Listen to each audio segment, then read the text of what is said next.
In this video, I will share with you 13 things that you need to know about the East Bay before moving here.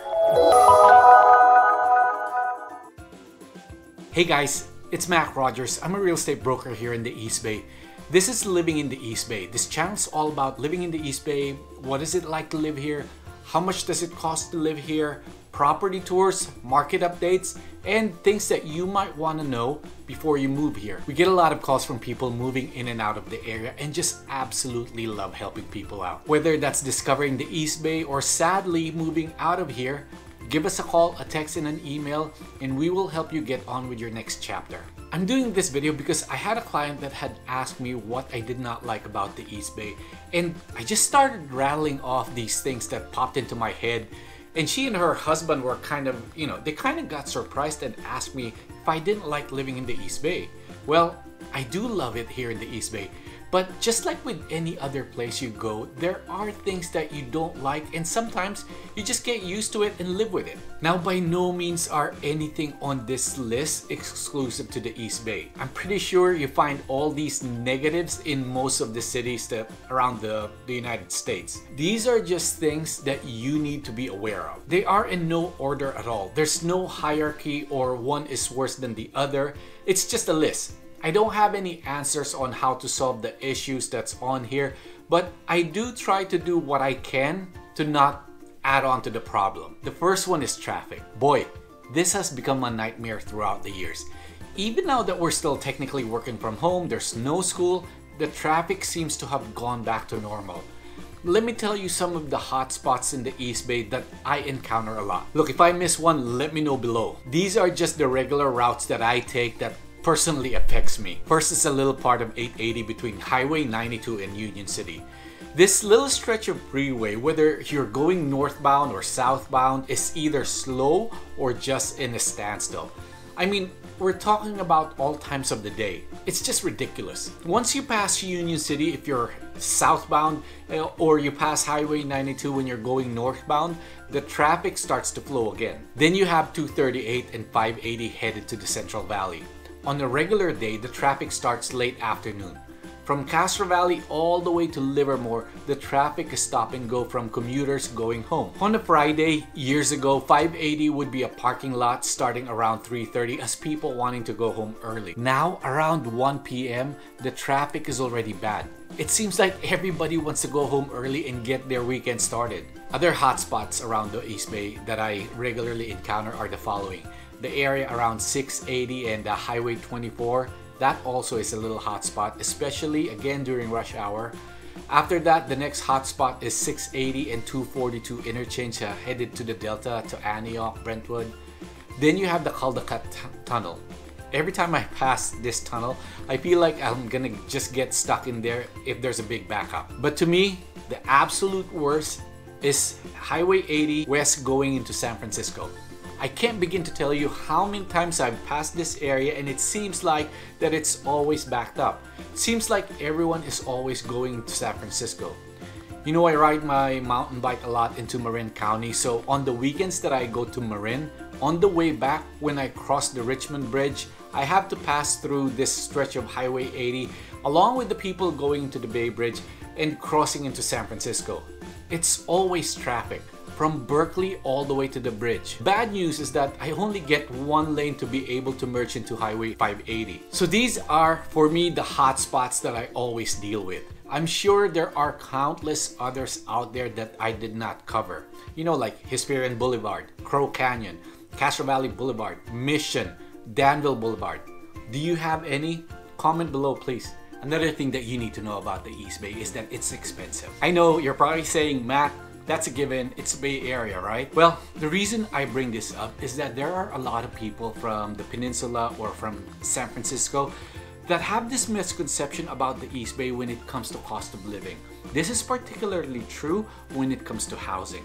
They seem to believe that they can just waltz over here and make an offer on the property and just get it automatically. Most believe that when they are coming in from San Francisco or the peninsula, that the competition for housing over this side of the bay is not as bad as it is over there. Well, it's the same. I was helping this guy out. He wanted to buy a house in Oakland, and when we found the house that he wanted, He was asking me if the full asking price was too much for the property. Now, to give you a bit of context, the property was really nice and the location was top-notch. Suffice it to say, I knew that it would be crazy bidding war on this particular property. So he was surprised when I told him that his offer would probably be the only one at asking. And when I told him how much and what type of offer most likely will be accepted, he almost flipped out. Ay, caramba! He said it's the same thing in the city. I told him not quite. You do get a little bit more. Not a lot more, but a little bit more. I kind of liken this to buying, say, a flagship BMW car versus a flagship Lexus. Both are not cheap, but you get a little bit something extra with the Lexus. So kind of continuing on with this theme of being expensive on the subject of homes. While on the one hand, you get a little bit more for your money, the homes are still honestly tiny. This is particularly true when you're looking at homes closer to the bay rather than inland. Much inland. I mean, we're talking about an hour or more drive from San Francisco if you really wanted to get something bigger. Places like Brentwood, Antioch, Oakley. If you go to places like Castro Valley, Dublin, San Leandro, Hayward, Fremont, Oakland, and I guess really pretty much everywhere else close to the 880 corridor, you'd be surprised at the sizes of the homes if you're not familiar with the area. 1,200 square feet would be considered good. Anything above 1,500 is awesome. As I mentioned earlier, the further you go inland, it becomes a little bit better. Now, if you're looking for new housing development, forget about it. You might get a lot of square footage, but it's like stacked up on top of each other. Meaning you can have 1,800 square feet, but it's on 3 levels. That makes it worse in my opinion. Next is fire insurance. Yes, I know all homes need fire insurance, but what I'm talking about here is for those homes that are specifically located on the hillside or high fire hazard area. Let's take for example the Oakland Hills. This is something that you need to really check before looking into an area. Because of all the wildfires in California, a lot of the insurance companies are not insuring certain properties in certain locations. As I mentioned, homes on the hills, if the property is surrounded by nature, you need to check right away. Not only is it hard to find a company that will insure the property, but it's also very, very expensive. I had a buyer for this ranch home that was located in a rural area, and when I told them that it was going to be over $5,000 to insure the small 2-bedroom, 1-bath house, they almost flipped. Ay, caramba! Now what happens if you can't get insurance? Your last resort may be the California Fair Plan. I've only had one experience years ago with this. I had a broker that helped my clients and it was stressful. I'll put a link in the description below for those of you who are wanting more information on this. Next is bridge toll. The toll on these bridges are almost like highway robbery. Let me tell you something. When I first moved to California, the toll fee was $1, and if it was carpool, it was free. Now, you don't even get a free pass if you are in a carpool lane. It's $3. Let me tell you another story. Since this is my channel, it's all about me. When I first started my real estate career, I worked for a real estate and mortgage company in the peninsula, in South City to be exact. Even though we lived in the East Bay, I would make the daily drive to South San Francisco, and there were times that I would cross the bridge not twice, not 3 times, 4 times even, if I'm crossing several bridges. I worked over there mainly for 2 reasons. One, we used to live over there, and the plan was to build equity here in the East Bay first, and then go back to the peninsula. Didn't want to be here, to be honest with you. Second, the peninsula and San Francisco are higher price point, and that time homes over there were selling at a much faster clip than over here. Plus, even though when I first moved here to the States, I landed in Hayward, I really didn't know much about the area because of all my friends, and most of my time was spent over there. I literally knew more about the peninsula than the East Bay. Not anymore. When gas prices went up and the toll went up as well, I really started thinking, geez, this whole driving thing is expensive. I was also driving an SUV back then, so that didn't help either. I made a conscious effort of just working here, which worked out great. I seldom drive over there to the peninsula anymore unless one of my old clients calls me and needs help. Just an FYI, there are 8 bridges around the Bay Area. The Antioch Bridge is the only bridge where the other end is no longer in the Bay Area. It ends in Sacramento County. Next is allergies. This one may be a personal one. So I won't spend much time on this. I'm just going to say that I noticed that there are certain areas around the East Bay that when I'm there, I started getting runny nose and a headache. This is especially true around El Sobrante area and certain parts of the Oakland Hills. I don't know, I just find it weird. I don't really have allergies, but when I'm in those two places, within minutes of getting off my car, I start getting headaches and runny nose. Next, this one is really a big problem.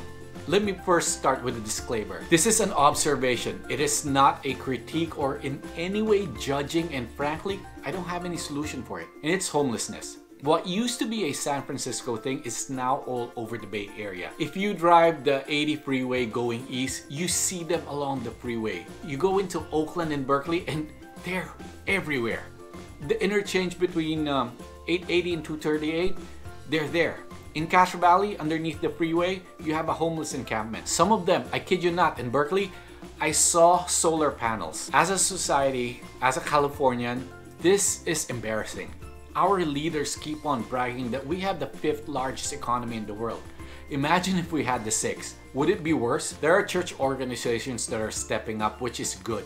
As much as this is not really a permanent solution, at least they're trying to do something. I don't want to dwell on this topic since I really have no solution. Well, actually I do, but I'm not in charge, so I'll just move along so as not to make it seem that I'm ungrateful or picking on people that are already down. Next, open spaces. Now, you might say, why is this a negative, right?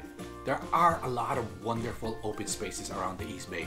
Let me just share with you some of my favorites. Right at my own backyard, Lake Chabot, in Walnut Creek, Mount Diablo, Mission Hills in Fremont, and countless others. Well, this is a negative because they are always crowded. Let me tell you another story. As a realtor, I work a lot of weekends. On occasion, I have a free time on the weekends. There was this one long weekend that my appointments got canceled and I thought, hey, what a great day to be outside. I'll just ride my mountain bike at Lake Chabot. And so I did. Now, I know Lake Chabot trails very well, and so as I was rounding this one trail going down, I usually just let go of the brakes so I have momentum around the corner going up the hill. Well, that's what I did, and as I turned the corner at full speed, all of a sudden I see, I kid you not, about 30 plus mountain bikers stopped on the hill like this, and several hikers. I almost ran over the last 3 bikers and a couple of hikers. Suffice it to say, they were a little ticked off. So I continued on with my ride, and by the time I got to the lake, I thought it was like Disneyland. People were everywhere. So the plus here is that we have a lot of open spaces. The negative is that it gets crowded on the weekends, especially on long weekends. And actually, when the pandemic started, this firefighter that I was talking to said that they had an increase in emergency calls from hikers breaking or spraining their ankles on the trail. Okay, this next one, I was actually gonna lump it into toll bridges, but I think it deserves its own mention. Toll roads. Just when you thought they can't find any other way to tax us, they find another way. I mean, the freaking freeway is already congested and you close off another lane just for people that are willing to pay the extra to save 5 or 10 minutes. Now, full disclosure, I do use those toll roads from time to time. I'm a little bit impatient. But boy, I tell you, 880 has one, 680 has one. And maybe it's just me, but I still can't figure out how they charge you. I mean, if you see $2 up to a certain point and then when you get there, there's another sign that says $3 to the next point. Is that total? But I do have a limit.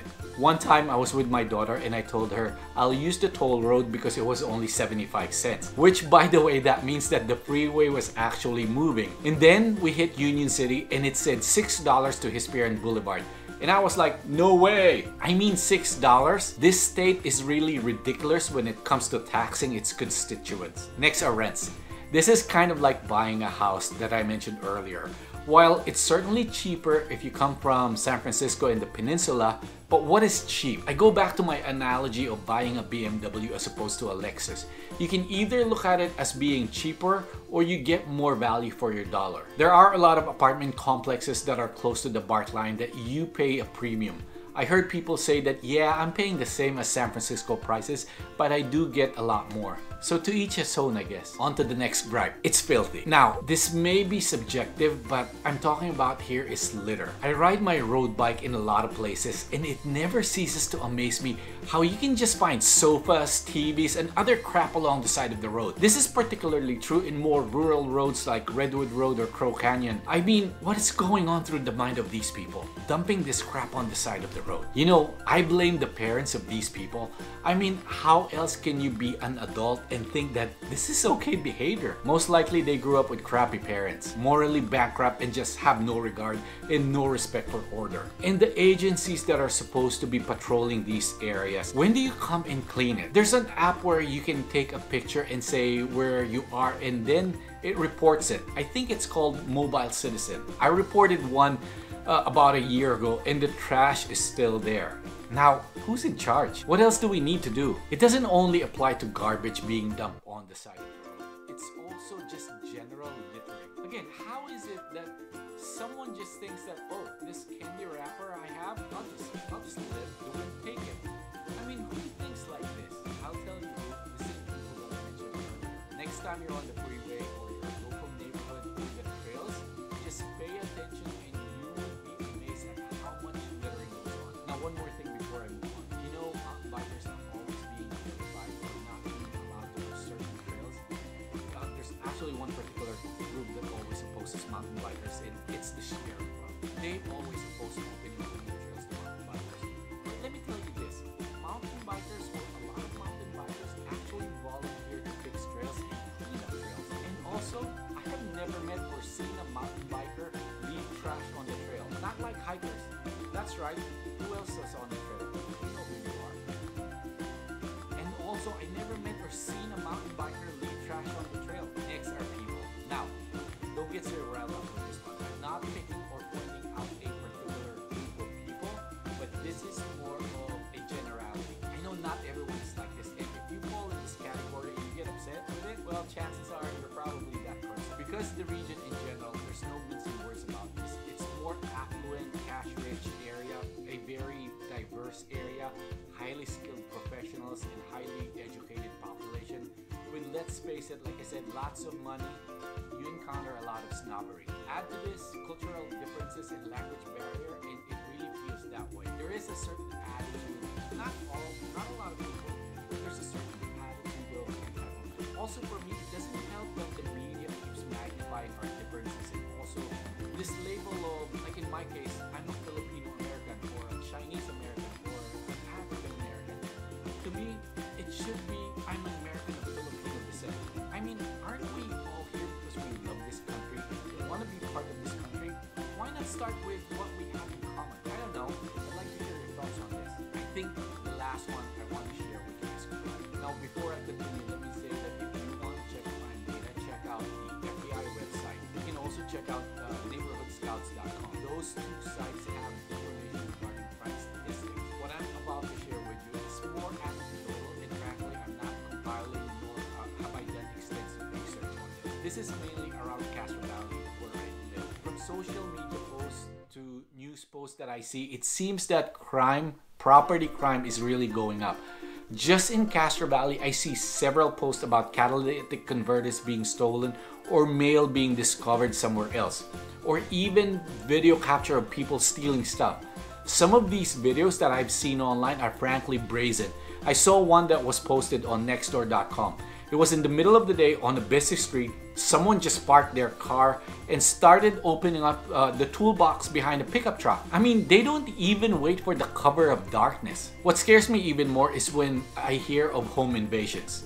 That's freaking next level. And when you try to defend yourself, there are people saying that you should just have, you should just let them take what they want. It's not worth it. Sorry, that's not me. You know, in the Philippines where I grew up, if you get caught stealing, you are half dead before they turn you over to the police. And while in custody, they're still kicking your butt. I know it's too extreme over here, but let me tell you, people will learn their lesson. So those are the things that you should be aware of if you're thinking of moving here to the East Bay. While certainly there are a lot of issues to be concerned about, I don't think this is exclusive to the East Bay. except maybe for those freaking toll roads. Do I want to move because of these things? Yeah, I thought about it. If given the chance, I'd probably still end up somewhere in the East Bay. It's a great place to be. Hey, I hope you enjoyed this video. If you've had enough of the East Bay and thinking of selling, give us a call, a text, or an email, and we would love to help you out. If you're wanting to move here, why? It's expensive, it's crowded, it's dirty. I'm kidding. Where you live is probably the same. The grass is always greener on the other side, right? So give us a call, a text, or an email, and we can help you find the home of your dream. Have a great day.